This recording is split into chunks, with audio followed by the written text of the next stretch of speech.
Hey there, welcome back to Nope, We're Not Monogamous. I'm Alicia, your non-monogamous relationship coach. Let's be real, dating these days can feel like a full-time job with no benefits. You swipe, you text, you meet, and sometimes it feels like you're just running around in circles. Sound familiar? Okay, so today we're going to shake things up a little bit. I've got two incredible guests joining me, Julie and Yue, the dynamic duo behind the Dateable podcast and the authors of How to Be Dateable, the essential guide to finding your person and falling in love.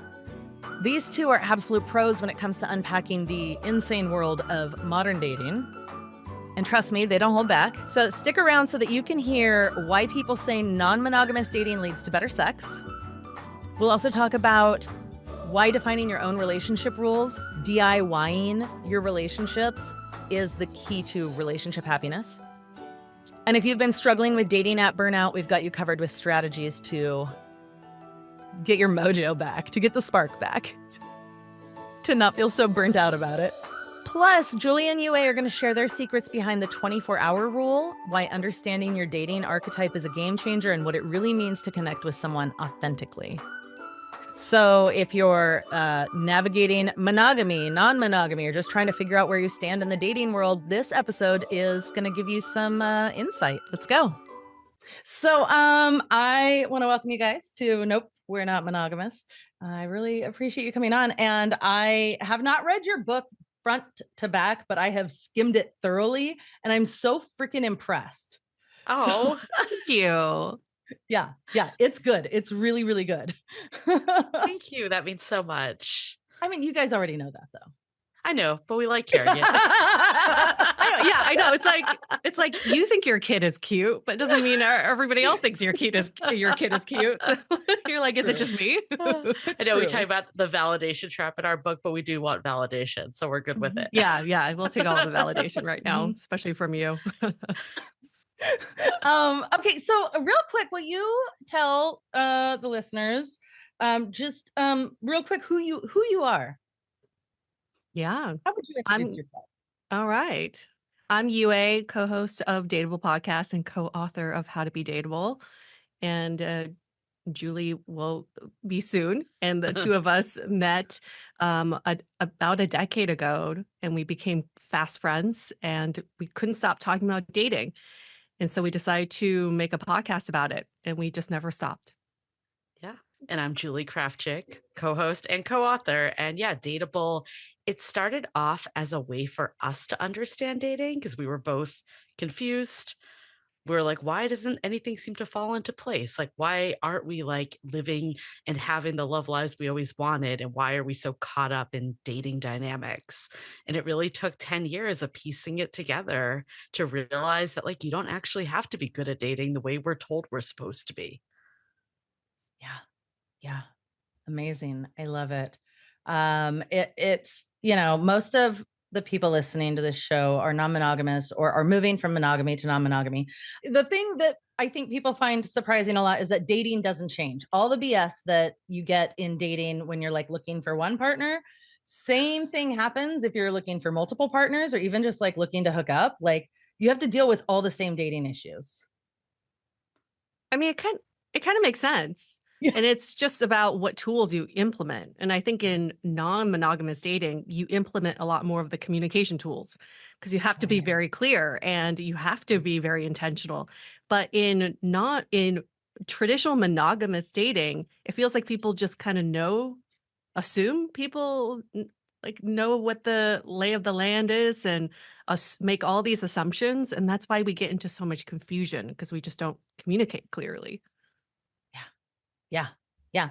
And they carry that over like that definitely carries over of like, what do we like the assumptions that everybody's on the same page when that's like never the case.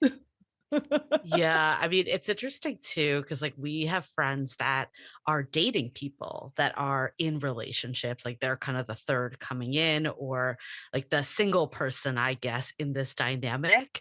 And it's an interesting dynamic for them too, because they're like, especially if maybe they're also dating in a monogamous way, they're like, should I date the same way or should I be different and adapt myself? So yeah, I think like regardless of what your, I guess, configuration is, there's always this feeling of like, am I doing it right? I think. Yeah. Yeah. Yeah. Absolutely. Absolutely. I have a like 2,700 questions for you guys. Oh, good. Let's go. We have 2,700 hours.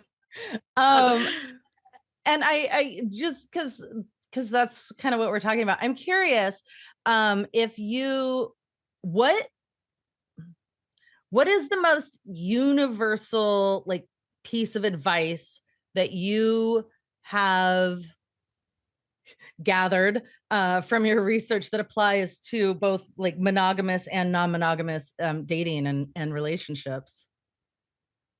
I actually think this piece of advice is something that monogamous daters have learned from non-monogamous daters is to DIY your own relationship.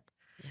And I think it's funny when we hear monogamous daters being like, "Oh, those non-monogamous people, they craft something so unique to them." Like they're not capable or able to do that, or that they're not allowed to do that.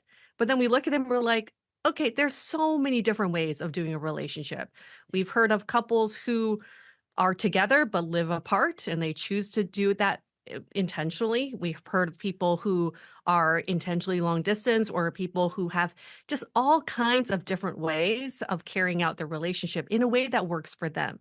So ultimately, I guess what we're saying to everyone is find a way of working in a relationship that works for you, not for everybody else. Yeah. Mm-hmm. And a lot of Mm-hmm. times it starts with gaining that clarity of what is it I want, not just what I should want or I think I want. A lot of times people are just like, oh, of course I'm going to be in a relationship. That's how it works.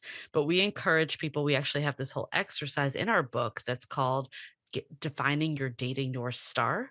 So Yeah. it's figuring out like what is your why? What is the reason you're dating? If you took partner or partners and a relationship out of the equation, like what would you actually describe? Like what are you striving for? Like what is it that you want? And then what are your core needs? And then combine those two. And that's how you kind of date with your desires and needs at the forefront. I think that's universal, regardless how you decide to do relationships. It's staying true to yourself. Yeah.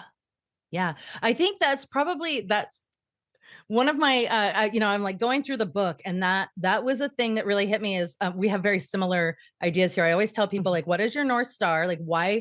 why are you choosing to be non-monogamous, or the structure that you desire, and the relationships that you desire? Like, what makes it worth going through all the stuff that you're going through to create this thing? What, and get clear on it. What is it that you're creating? What is it that you want in your life? Yeah. Yeah. And why is it worth doing? Yeah. Yeah, What why it's are you worth to putting up you. with all the BS? Like, is Yeah. this good? Is it worth it? And is it going to pay off in the end? I think that also helps too when like you have a string of, relationship or dating kind of things that aren't going your way. Like if you're getting ghosted or you're having someone, just that is not quite the right fit in any way. If you have that North Star in mind, you're like, okay, I can see this more clearly, like the bigger picture, and that this person isn't defining my dating experience. It's just, en route to what I'm actually looking for. Yeah. Yeah. Yeah. Absolutely. Absolutely.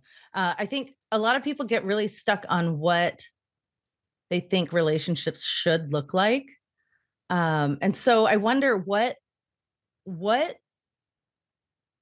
what advice do you give the readers of your book, who are struggling to figure out what it is that they really want in like a partner or a relationship style? How do you suggest they figure that out? Yeah. A really great question, because guess what? Most people don't know. Most people cannot answer that question. And that's why we guide them through finding their why, finding their North Star. But ultimately, it's about it's about exploring with intention.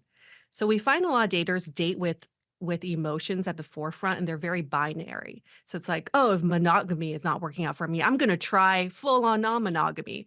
Like it's just shunning. And we see the same thing with dating apps. Well, these dating apps aren't working for me. I'm going to try to meet someone out in the wild. But our advice is always like, you have all these tools and opportunities to explore. Why not go explore? Go figure it out for yourself. How does this sit in your body? Does this feel good? Do you like the apps to a certain extent and then you get depleted after hour two? Are you energized when you meet people out in public, but then you're not energized when you're out and about every night?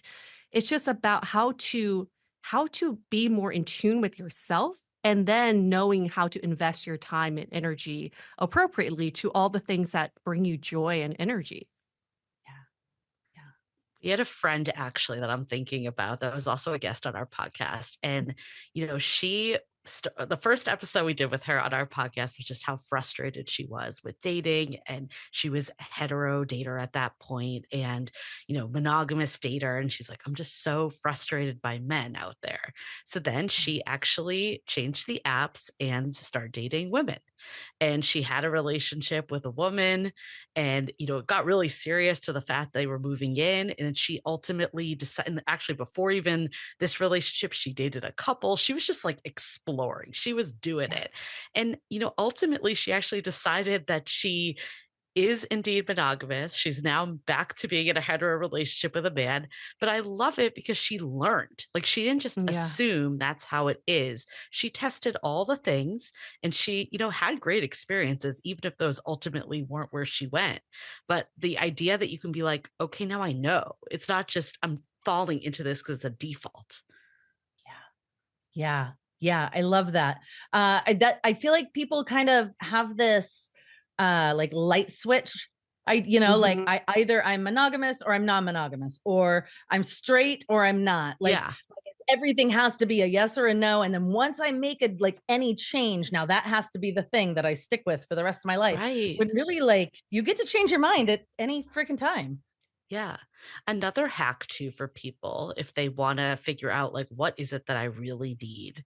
We like to say that if you look at like what irks you the most and bothers you the most about dating, that's actually a really good insight into what you need. Like, for instance, if ghosting just really bothers you, that could be a sign that you really need someone that is reliable and consistent, a good communicator. Or if someone just like it's like pulling teeth to have a conversation with them, that means that having someone that's a good conversationalist is actually a pretty big priority to you.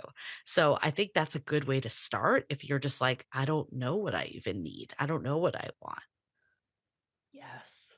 Yes, in all the ways. I actually, that was a section in your book that I really loved, was where you put down the needs and like the examples of what you might be experiencing and what need that might signal that you have. I thought that was really, really good.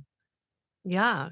And you talk about jealousy a lot on your show. And I think this is actually a really interesting topic for people to think about. If you find that you get jealous easily in relationships, maybe the sense of safety is what you really need. And it's not about keeping people contained, like they have to be committed to you and then you can only be in a monogamous relationship. But how do you create an environment of safety for yourself and with your partner? It's so different than controlling someone or possessing someone. We cannot control other people's actions and their decisions. Like you just said, Alicia, people can change their mind at any time, but at least you know what you need. And if you're not getting that, then you know that that's that's your prerogative to leave. Yeah. Yeah. Absolutely. Absolutely. That is, jealousy is one of the big ones, which is so funny because it's just as common in monogamy. But people go, I could never be non-monogamous. I'm jealous. And I'm like, so how do you deal with that now? In your monogamous relationship? Right. What are you doing about that? I mean, I think the reality is most of us don't know our needs in relationships unless we've done exercises like this in work. I know for years I had no idea. And then it's hard to ask for what you need because you don't even know them. Yeah. And you build resentment when someone's not giving it to you. So it's just, I think the first step in any relationship is to like understand what is it that is actually core to you. And that doesn't mean that your needs are going to get met 100% of the time. There may be areas that you need to give and take with your partner, but at least having that basis of what's a non-negotiable versus what's something you could work with is going to make it a lot easier to like find the right people for you, but also to sustain relationships. Yes. Yes. That compatibility piece. So important. So important. You mentioned in the book that there's like 15 types of relationships. And I think in the little, I don't know if this is in the book or not, but if you wrote, I saw it somewhere, 9 configurations within polyamory. And I loved that. I love that there were like numbers and structures. So I'm curious, how do you guys advise people to figure out what dynamic suits them best? Yeah, great question. And we want to give that example of so many different types of configurations, not to be a textbook of you got to fall into one of these, but to show you there are so many ways to have a relationship. And this is just scratching the surface. These are just configurations that other people have pioneered. Imagine what you're able to create and build with your partner. So, the dynamics that we always want people to think about is, again, back to their needs. How do you want to feel in a relationship? How do you want the relationship to be created, to be built? And in some ways, what do you think is the culture of the relationship? In some ways, when you are in a relationship with someone, you're basically like building a company together. So how do you want to operate, And a lot of times we fall into relationships not discussing these things, but you want to talk about like, how do you want to navigate conflict? How do you want to celebrate? How do you want to deal with the low points? Because you know there are going to be low points. How do you want to fight in a way that's healthy? How do you want to end your day? How do you want to start your day? There's so many questions that we don't think about that we can talk about with our partners and then create a dynamic from there. And that's a great way to kind of test and trial some of the ways that you're like, okay, I really do love a good night text. I didn't know that before, but that's a dynamic that is a non-negotiable for my relationships. I think also too, there could be more mix and match, like we were talking about before. Like we see people that are just like, I need to be not non-monogamous or monogamous. Like there's a lot of in between areas. Like we've heard of people that are like, oh yeah, like my partner cheated on me, but we were non-monogamous, and it's because some emotional breach was broken. So really understanding like what parts are deal breakers again and non-negotiables versus areas that you're like, actually this is area that maybe it is better for me to be non-monogamous in this area, like I want to uphold these types of values. Yeah Creating custom relationships, which is what we should all be doing. But and knowing it's dynamic, your relationship, even if you created it today, is going to look a little different tomorrow and in a year from now. And so it's a great way to get yourself in the mindset that everything's fluid. Nothing is permanent. Let's just keep iterating on what this could look like so it can benefit everybody involved. Yeah.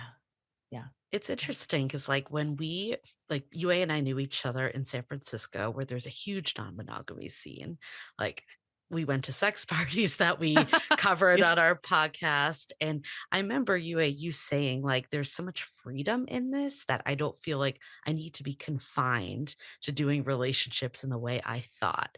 But then we hear on the other side that with all that freedom, sometimes there's confusion of like, okay, now what? There's all these options. How do I make sense of them? So I think that's what we're really trying to do with this book is be like, okay, like this is a gift that we have. Like we don't want to be back in the day where we're like following the rules and like all these like terrible dating advice that like really did not set us up well at all, or maybe even having the types of relationships that our parents and grandparents had where, especially as women, that we were not considered equals and all of that. So no one wants to go back there. But I do think right now we're at this stage where it's just a little confusing. So like, how do we actually empower people to look at this as an asset and to give some sort of framework. And when we say framework, it's not rules, but it's more of like the structure, like we were talking about, of the gaining clarity and, all of that, and moving forward that way that it doesn't feel so overwhelming. Yeah. Yeah. I got to see Esther Perel speak last year in Seattle. And one of the things that I really loved is she said that, like, in the past, like, we knew what came next, right? You Yeah. find someone, you fall in love, you get married. Like, we knew what the steps were. We didn't have a lot of options. And one of the pros of that is we knew what we were supposed to do. And now we have so much freedom and so many options that it's not there's no prescription for what we're supposed to do next. And we're literally creating it right now. Like us, we're creating it. Yeah. There's so much beauty in that, but like also I think that is scary for a lot of people, of just like, okay, now what? What do I do? Where does this go? The anxiety. Yeah. Well, it's like on one hand, we're empowered to make choices. And then on the other hand, we are scared of the other people we're dealing with who are empowered to make their choices. And you see it in all aspects of life. It's not just dating, but look at jobs. Who stays at a company for 10, 15, 20 years anymore? Because we all feel like, well, our employer is not loyal to us. Why should we be loyal to our employers? Same thing with relationships, because there's so much choice. A lot of us feel uneasy and unsettled in the fact that even marriage doesn't mean that you can be fully committed to someone for life. Nothing actually guarantees a commitment anymore. And I think that is why there's jealousy. We're so on edge, why there's so much anxiety around dating, because we're constantly trying to guess if the other person's going to change their mind or they're going to change direction. Yeah. And I really love that in your book, you talk a lot about really building yourself up. Right. Because that's ultimately what you have to do. Yeah. I mean, you got to be secure in yourself. When we first started this podcast, we thought it would be like all stories of, people that met and fell in love and dated.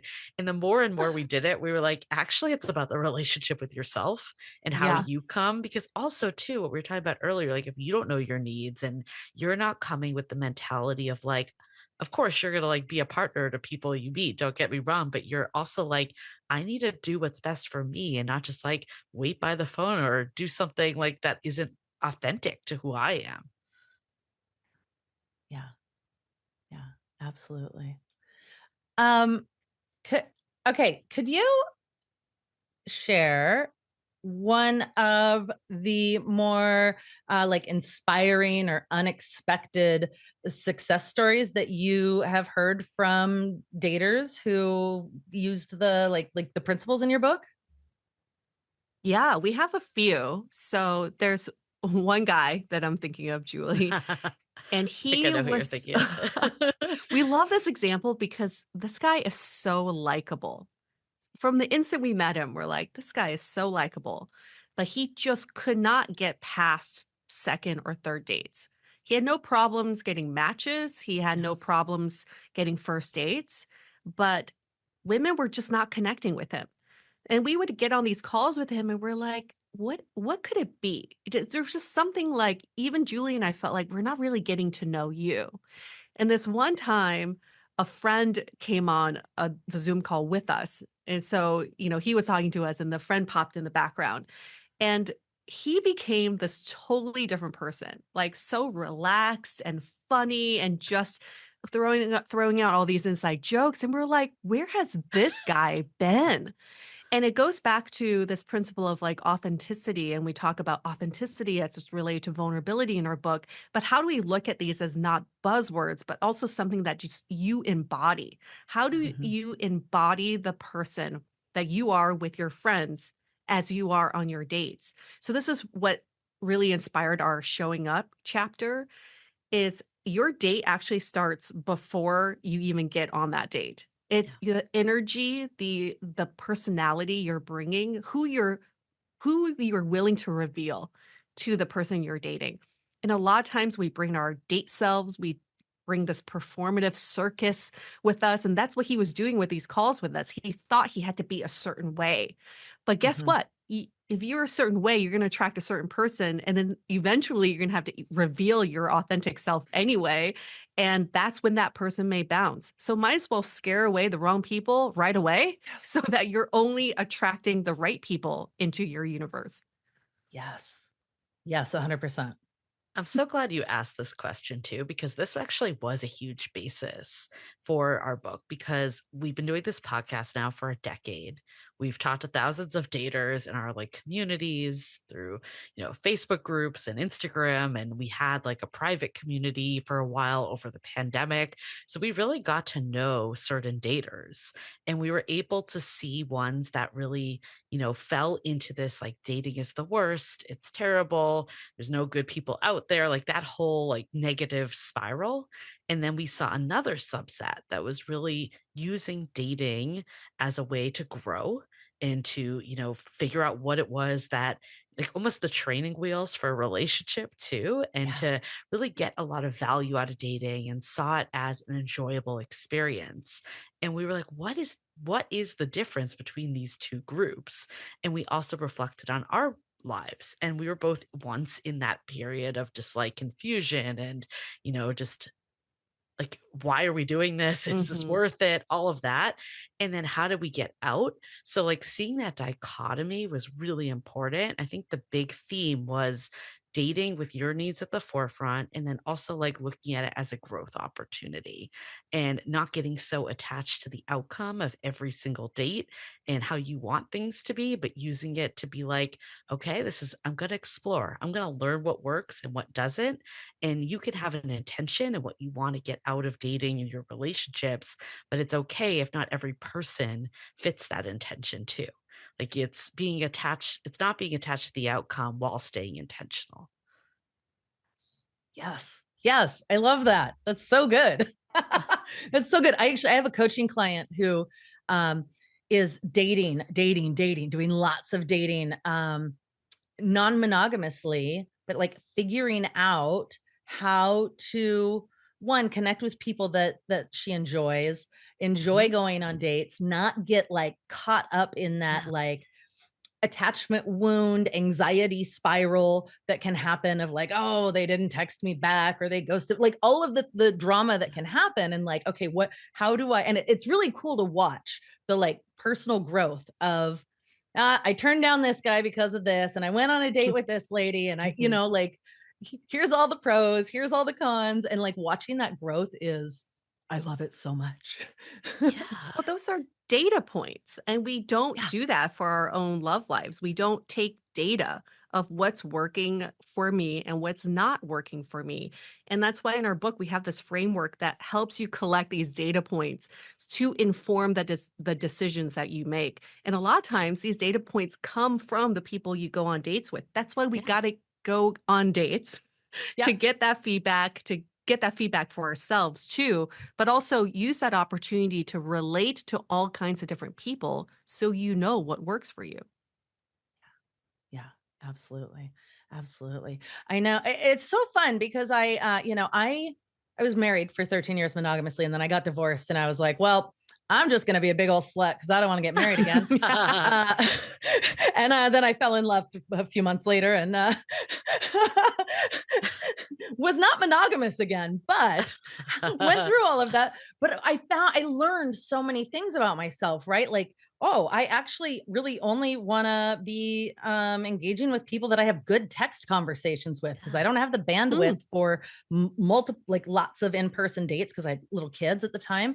Um, and I had a business, like all these things going on. I was like, I need someone Mm. who can text me regularly. I want someone who can sext. I want, like all of these things that I was like, and don't leave me hanging and wondering like, when is the next time I'm going to Mhm. hear from you? Because that makes my anxiety rise. And well, I'd rather Yes. just not do that. Like all of those data points, like you were talking about, and then you can take them and actually find people that are compatible. And when we say like get all the data points, that doesn't mean that dating is a numbers game. We actually feel strongly that it's not Hmm. Yeah. necessarily, like in terms of feeling like you have to go on all these dates with people that might be wildly incompatible. Of course, Mhm. there's always going to be a time that you need to learn what works for you. So maybe there is a period of your life that you are going on tons and tons of Yeah. dates, but that doesn't mean that needs to be forever. In fact, sometimes once you do have that understanding of yourself that you were talking about, of like, actually, this behavior, it's a no go for me, we really think less is more sometimes, that you're able to kind of weed people out. Again, back to like, don't be afraid to scare away the wrong people. Like, if someone really is making you feel a certain way and you know that's not how you jive, like, it's okay. It's good. It's filtering them out for you. Yeah. Yeah, absolutely. I'm curious about your own, like your personal experiences that you guys had with dating and what your biggest personal takeaways were. No, this is the juiciest part because, of course, while writing this book, we also had to go through some life experiences too. So we've been doing the podcast for almost 10 years. A lot has happened, but Julie and I were single for most of the beginning of the podcast. And then we were alternating relationships, basically. I'm in a relationship, Julie's single, and then we switch, like kind of switch off and on. And during writing this book in the beginning, I was towards like year 4 of a relationship. And then Julie was just had moved in with her partner. So we were both kind of like on a trajectory of really to the next step in our relationships. And right in the middle of writing the book, I found out my partner had been cheating on me. And so ended that relationship at almost 5 years. And And it they were was, monogamous. Yeah. and they were, yes, we were monogamous. Yeah, it was definitely a, Mm, yes, definitely was not a good way to end the right. relationship. But it was kind of a blessing in disguise because we were able to then look at the book from so many different points of view. Mhm. While we were able to look at it from someone who's been in a relationship. Now I was able to look at it from someone who's newly out of a relationship, getting back into dating. And so it was actually kind of a great way to even test some of our concepts, which all helped me not only get over that breakup, but really thrive in my next chapter of dating. So I was able to meet someone not looking, but really attracting someone within 5 months of that breakup. I did not expect it to be so soon, but fell in love very quickly. And then have had this very intentional communicative relationship that I don't put pressure on the outcome or the ending of, but I put a lot of priority and emphasis on the growth of myself and our relationship. Mm, I love that. I mean, I don't like the first part, but but I like the second part. The rise up story. Yeah. Yes. I think another big piece too is that we actually have this thing in our book called the dating archetype. So there's a quiz that you can take, and there is 5 archetypes, or in most people are a combination of many. And why we did this is because over the years of doing Dateable, we really saw like different approaches to dating and how Mhm. people, what were some of their biggest strengths, but also maybe what got in their way and held them back from having the love life they always wanted. So I think part of it was that, with dating advice, there's a lot of like generic advice that's not always one size fits all. So we wanted to make it really tailored to, your archetype and kind of some of those patterns that you have. So for me, I think one of the things that was really interesting, I'm a dreamer achiever. Those are my 2 combo archetypes. And you can kind of infer what some of these mean, but like with the dreamer, it was the person that always got ahead of themselves, sometimes actually fantasizing more than living in reality. So many great qualities. Of course, like with the right partner, you give all, you are really loving and caring and all the stuff. And then with the achiever, it was like always on to the next milestone. Again, positive. You know what you want and go after it, but it's hard to stay present sometimes. So, what I learned, I think really came through while writing this too and reflecting on the past is I had this habit of really staying in these situationships or Mhm. non-reciprocal relationships. I mean, even if we had like defined it, it wasn't truly the type of partnership I wanted. And I would stay for years in these because I was like, well, it's going to work. Love conquers all. It's all going to work out. I was very much in that mode. And you could see how the achiever in me was like, I got to keep going. We've gone this far. We're going to keep doing it, even though it wasn't necessarily the right partner. So that was a huge revelation for me to like drop that and to like be more aware of it when I was dating. So before I met my current fiance, we got engaged recently, been together for like a little over 3 years, coming on 4 years soon. And in that last period of dating, though, I showed up so differently than I had before because it was, again, my needs at the forefront. So there was an example of this guy I was talking to that I really like thought there was something here. And, talking every day. And then all of a sudden he just couldn't make time to even like meet up at all. We actually never even met in person. It was all like this conversation. And I was getting ahead of myself, being like, I think there's something here. But then I'm like, this guy can't even meet for an hour to like get coffee. Like, is this what I want? No, absolutely not. And I think old me would have tried to like push up that mountain still as I built this idea and vision, where the new me was like, okay, he's not prioritizing me. This isn't what I Mhm. want. I'm going to move on. And Mhm. it wasn't like a confrontational thing. It was just like, okay, this is what's going to happen. And then I met my partner like a month later that I never had a question that with. So it really did shift. And I think a lot of that came into the book. Yes. Yes, I love the dating archetypes, and I love how in the different chapters you bring that back in. Like, remember what your dating archetype is when you're looking at this information and how it relates. I loved that. I definitely am a dreamer. Are Super you? relatable. Okay. You're like, yep, I resonate with that Wait, Oh one. in what yeah. ways? Give us some examples. Um, which, and I'll tell you, I've definitely learned a lot from it. But really seeing the potential in people and in what the relationship could be rather than what it actually is, Yeah. right? Reading into what they say or do and how, and reading it in a way that spins in the direction of what I want rather than just listening to the actual words that were said Mhm. or the actual behaviors that are present and going, oh, but this could be perfect if we just, have that next date or just this I'm could be nodding because I amazing. get it. I was the same way. Uh-huh. Uh-huh. Totally. Totally. But the world needs dreamers, and I think Uh-huh. that's why we wanted to make it very clear that there's no good or bad archetype. Yeah. Everybody is probably one or two, a few of these across the board, but they're all good at, they're all authentically who you are. It's not like, Yes. oh, this one's good or this one's bad. But just like the movie Inside Out, I think about this a lot. You can't be joy all the Yeah. time, you know?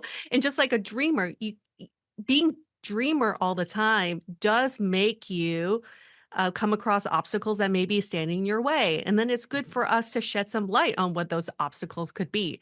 But the world needs dreamers. I can't emphasize this enough. If there were no Absolutely. dreamers in this world, there wouldn't be love. There wouldn't be this belief in love. And then people may not even get into love forward relationships. But you have to be discerning. I think that's the Yes, part with yes. the Yeah. dreamers. I was like just giving it to everyone kind of thing, like people that didn't deserve it. Well, wait, what is your archetype? Yeah, I'm Maverick. And Maverick is uber independent, has a strong sense of self, someone who has unrelenting standards for herself and her partners. And I think what gets in the way of a Maverick is I run. I am a runner at the first sight of anything that threatens my independence. So that could be a Mhm. conflict, that could be tough conversations that we're having.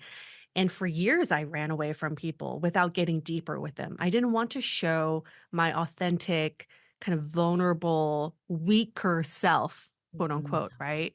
And so that really prevented me from getting into real relationships. So, one thing I've learned as a maverick is that the maverick tendencies will always be there.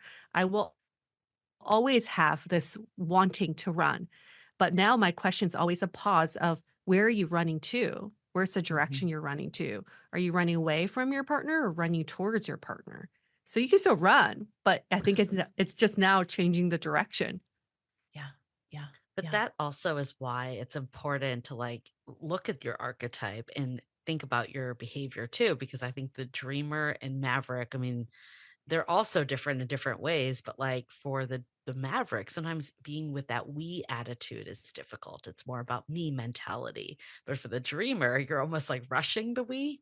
So I think like I was giving advice to like a friend of mine. I'm like, I don't know if I would have given the same advice to someone else. I was giving her advice to just kind of go all in a relationship because she's a thinker. She's someone that, sometimes doesn't take that leap of faith because they're in analysis paralysis. And I'm like, look, you're never going to know until you try it. You got to just give this person a chance and go all in. Do it for a month. And if it doesn't work out, you can move on.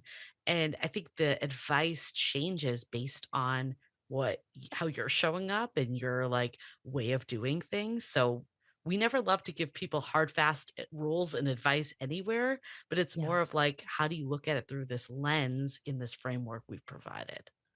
Yes. Yeah, that's beautiful. I love that. And the same applies.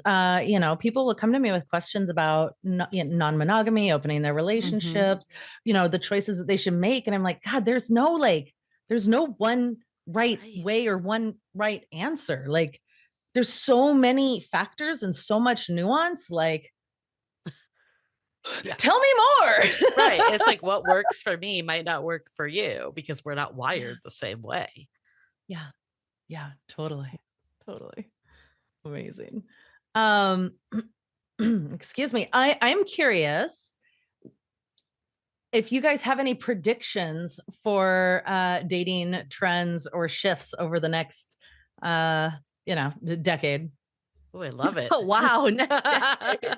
Well, you've been doing this for like a decade. So what's coming next? Right. I mean, when we started this podcast, online dating had just kind of became ubiquitous. So I think now we're looking for another disruption in the industry. Yeah. And you'll see a lot of failed new dating apps coming in the scene because it's almost like nobody wants that anymore. We don't need another streaming service like Netflix. It's the same thing. It's like this is not new. But there is this, I think the only way for this culture to be disrupted is that it has to do with us. And so it's harder for us to make the prediction right now because people need to read the book and commit to some of the changes and also taking ownership of their own actions to change the dating scene. So one of the major trends we'll be seeing is more of this DIY relationships. People are going to be kind of exploring what this could mean. I think the marriage and the traditional committed structures will come into question even more in the next 10 years as Gen Z takes over and they're kind of like, okay, what could be another structure that is about commitment, but not so much in this marriage form, because that could come into question. And I think the third prediction that I would have in my head is that people are now going to implement all of the research that they've done in the past decade about themselves, like the personality tests, attachment theory, love languages, is all the tests and quizzes and assessments they've taken in the last 10 years. They're actually going to put it into practice. So it'll be really interesting because we're going to have a lot more enlightened daters in the dating scene. And what that could be really intentional dating. God, I hope so. I hope so too. I think just to add on, like one thing about dating apps specifically is like, Tinder came out 2012. That's when it started. There haven't been that many shifts fundamentally to the way they operate. Like, of course, they've gotten facelifts over the year, all of that, but like the swipe or just like judging off a photo, all of that has been kind of static for a while. And I think there is this revolt that's happening. And I think a lot of it's pent up from the pandemic too, that was like the only way. And there's let's be honest, and again, I'm pro dating apps. I met my partner on a dating app, but I hear people's struggle and pain. And I think the way we're using dating apps today, when we're spending more time like looking at photos and having these endless combos that go nowhere, of course you're going to feel drained by it. And we're Yeah. also all on like our phones all the time. So it just feels like, oh, another place to spend time on my phone. And Gen Z is a generation that grew up like with a tablet in front of them, right? And like always being on the internet. So I think we are going to see a swing. It's interesting because we actually did an interview with an AI dating app founder, and they actually shut down because I think we're still not there yet.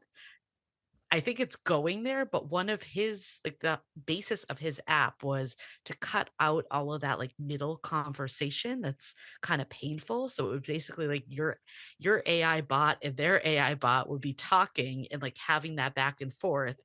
And then you see the convo and say, like, okay, do I actually want to like, continue talking to this person or meet up with them?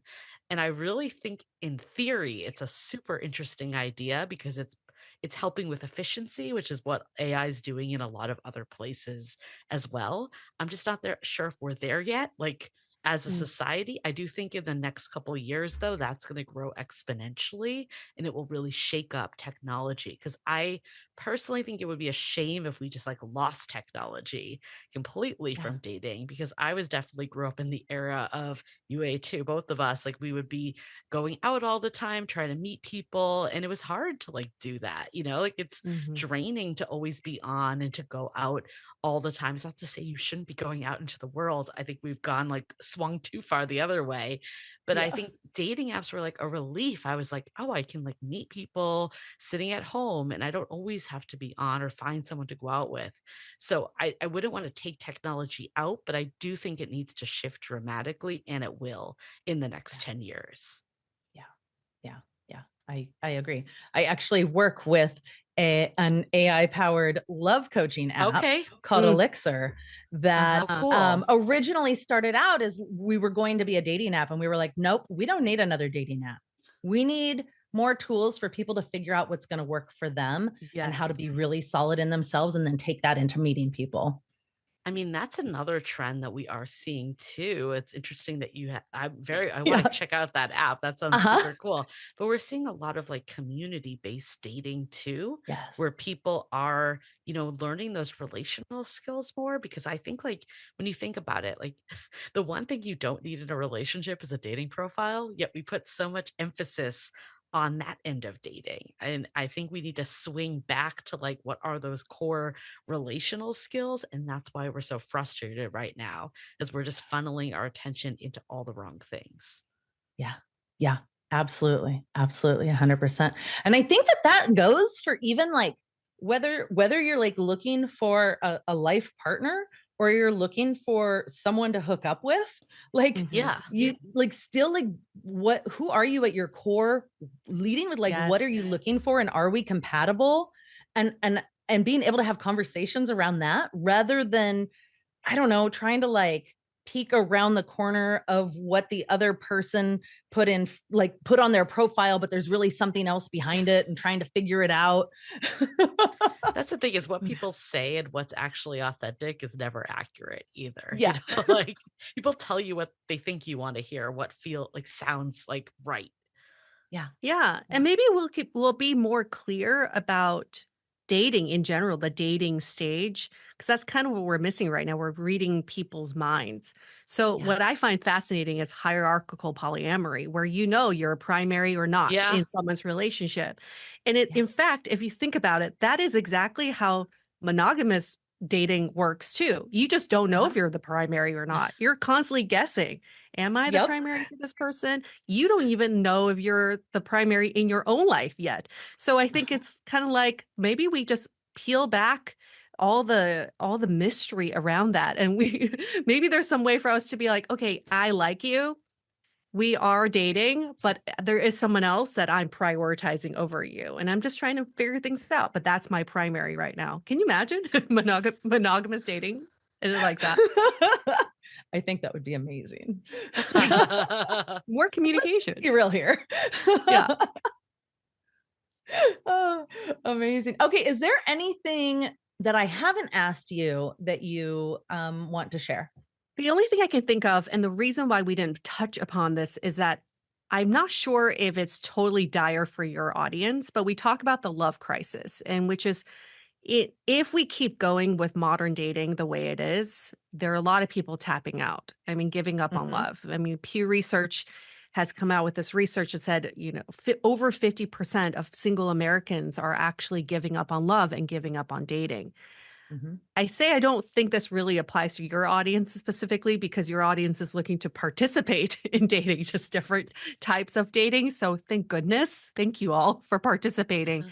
But for the majority of daters right now, there is this lull that we feel.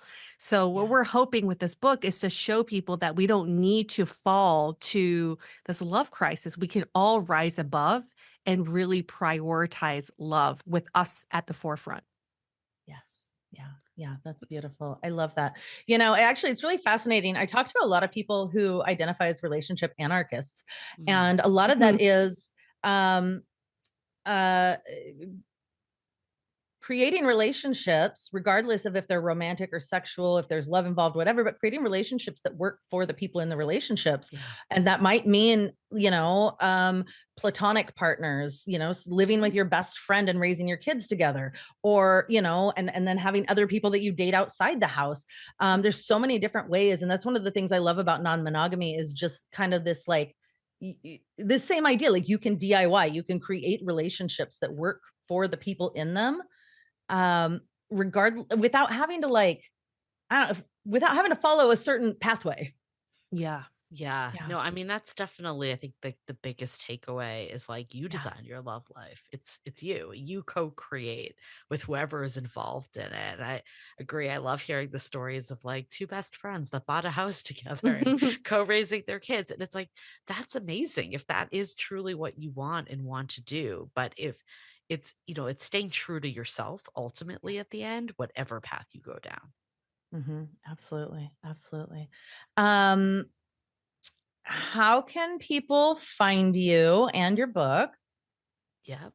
Howtobedateable.com is where our book is. You can actually take the archetype quiz on that site, even if you don't get the book, but hopefully you do buy the book. But even if you don't, you can learn about your dating archetype. And of course, you can listen to our podcast wherever you listen to podcasts, and at Dateable Podcast. You can follow us on social. I love that. Thank you.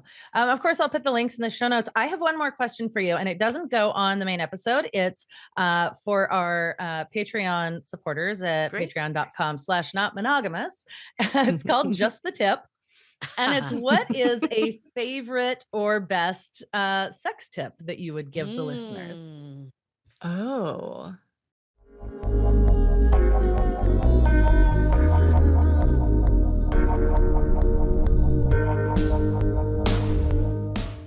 That's amazing. Thank you so much, guys. Thank you for coming on. This is amazing. I am really enjoyed this book. I have little Thank tags You. I throughout know. it because I I was love like, it. this is good. Thank It's you really so good. I'm much. impressed. We'll send you like the final copy too, Mhm. Yes. so you have Yeah, it. I really like it. Great. I love it. Thank you. And let's Thank also you. arrange to have you on our podcast, I would maybe love for that. next season, if Mhm. that works for you. I would love that. That would be Awesome. amazing.